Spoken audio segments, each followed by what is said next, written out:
Inspector ബൽറാമാണ് പിടിച്ചത്. നിങ്ങൾ അവന്റെ സീനിയർ ഓഫീസർ അല്ലേ? അവൻ വഴങ്ങില്ല മാഡം. പണം കൊണ്ടവനെ വശീകരിക്കാൻ ഒക്കൂല.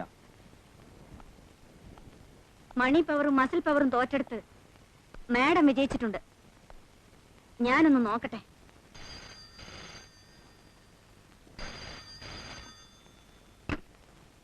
ഹലോ. നമ്മൾ തമ്മിലുള്ള ചെറിയ പിണക്കം തീർക്കാൻ. നിങ്ങൾ പണം മോഹിക്കുന്നവനല്ലെന്ന് എനിക്കറിയാം.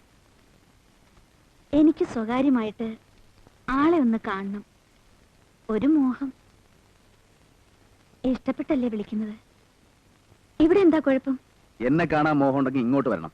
അവിടേക്ക് ആരെങ്കിലും അറിഞ്ഞാൽ എനിക്ക് ചീത്തപ്പേരാവില്ലേ? ആരും അറിയില്ല. കോട്ടേഴ്സിൽ ഞാൻ തനിച്ചേ ഉള്ളൂ. Okay, see you. ഓക്കെ, ഞാൻ കാത്തിരിക്കാം.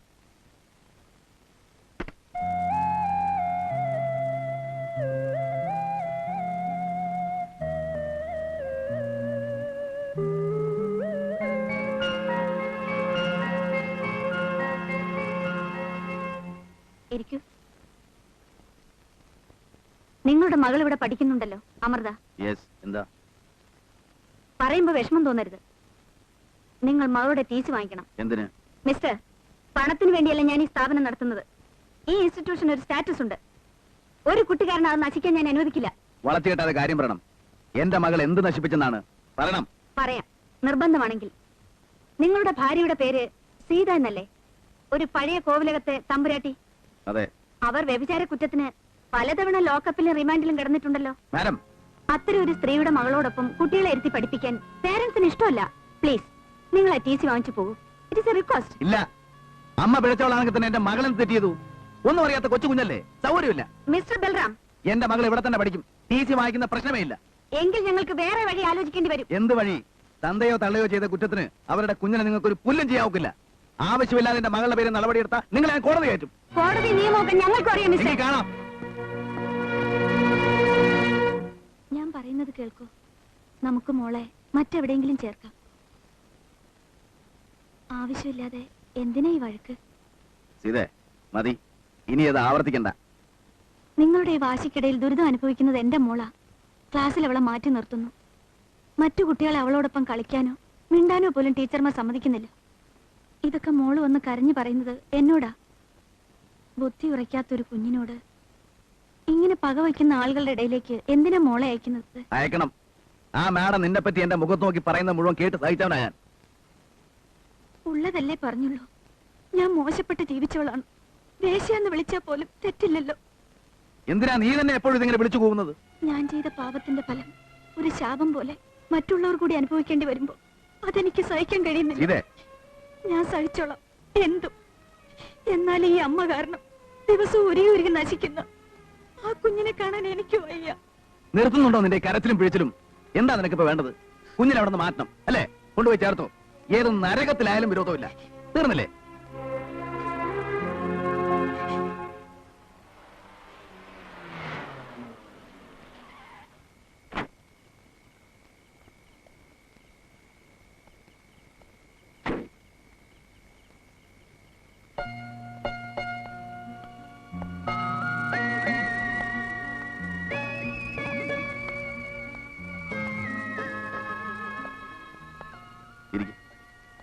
Thank you.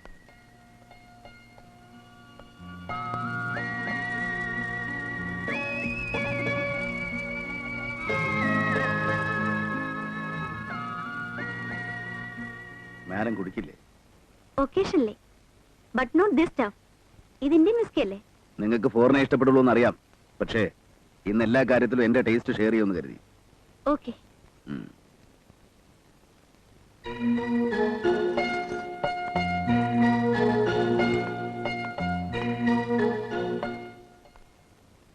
നിങ്ങളുടെ ഒരു സഹായം എനിക്ക് വേണം.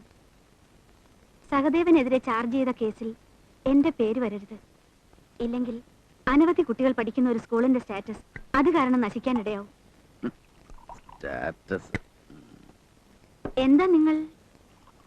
ഏയ്, ഒരു പഴയ കഥ ഓർക്കാൻ.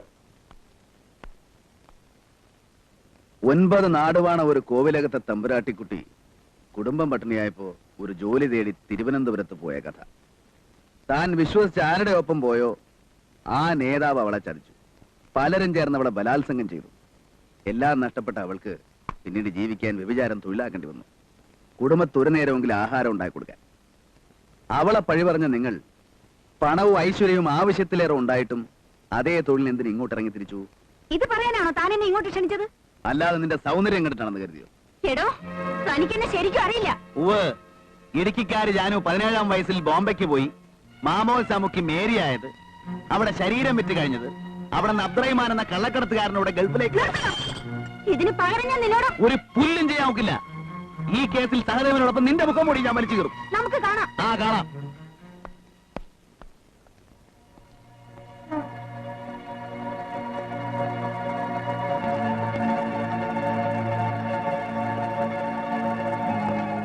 ഇനി എന്ത് ചെയ്യാം എന്നെ? നമുക്ക് അപ്പീലിന് ശ്രമിക്കാം. മിസ്റ്റർ സഹദേവനെ സബ് ജയിലിലേക്ക് കൊണ്ടുപോകുമ്പോൾ നിങ്ങളും കൂടെ വരണം.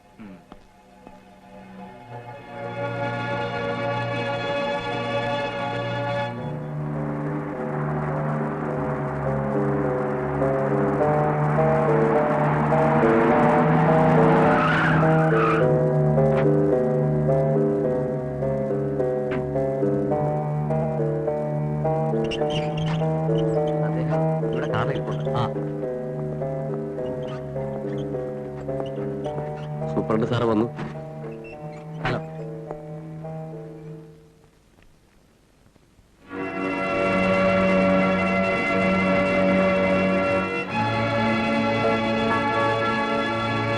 റെക്കോർഡ് പ്രകാരം ഹാർട്ട് പേഷ്യന്റായ എന്നെ ഡോക്ടർ ഹോസ്പിറ്റലിൽ അഡ്മിറ്റ് ചെയ്തിരിക്കുന്നു.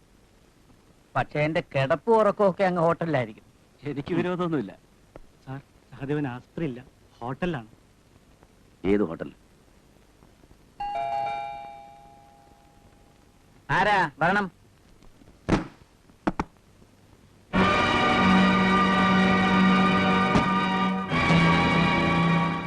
ഇയാളെന്തിനാ വന്നത്? സഹദേവൻ രോഗിയല്ലേ, നന്നായി ഒന്ന് പരിശോധിച്ച് കളയാമെന്ന് കരുതി.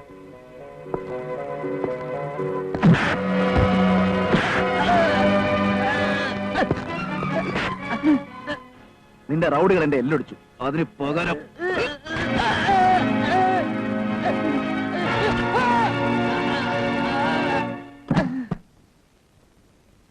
എന്താ ഇയാൾക്ക് പറ്റിയത്? അതെന്റെ ചെറിയൊരു കൈക്രിയ. താനിത് ഓപ്പറേറ്റ് ചെയ്ത് നേരെയാക്കണം. ഇയാളുടെ കയ്യിലും കാലിലും വാരിയിലും പൊട്ടിപ്പോയ എല്ലുകൾ. ഇൻസ്പെക്ടർ, ഒച്ച വെക്കരുത്.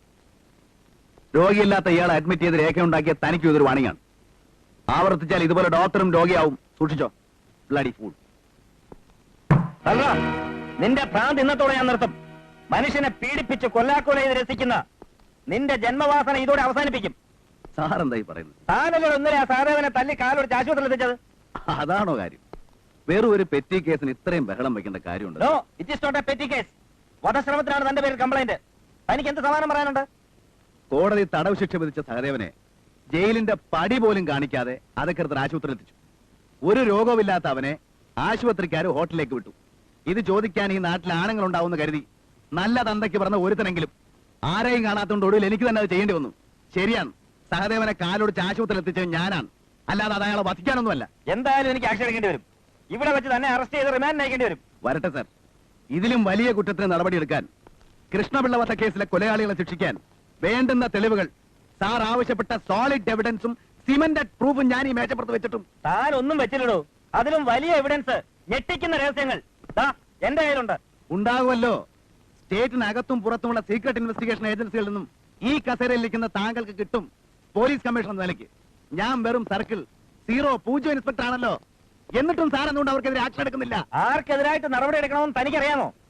കിട്ടിയ രഹസ്യങ്ങൾ പൂഴ്ത്തിവെച്ച് അതിന്റെ പുറത്ത് അടയിരിക്കുന്ന താങ്കൾ പുറത്തു പറയാതെ വെളിപ്പെടുത്താതെ ബാക്കിയുള്ളവർക്ക് എങ്ങനെ മനസ്സിലാക്കാൻ സാധിക്കും? വെളിപ്പെടുത്തിയാൽ അതിന്റെ ഭവിഷ്യത്ത് എന്താണെന്ന് ബാലുവിന് അറിയില്ല. ഇതൊക്കെ വെറും എക്സ്ക്യൂസ് മാത്രമായിട്ടേ ഞാൻ കണക്കാക്കൂ. അല്ലെങ്കിൽ കള്ളക്കടത്തുകാർക്ക് കൂട്ടുന്ന സ്വന്തം സ്നേഹിതനെ പോലും കൊലപ്പെടുത്തി പണത്തിനും പദവിക്കും വേണ്ടി. എങ്കിൽ പറയണം സാർ, നിങ്ങൾ അതിന് മറച്ചു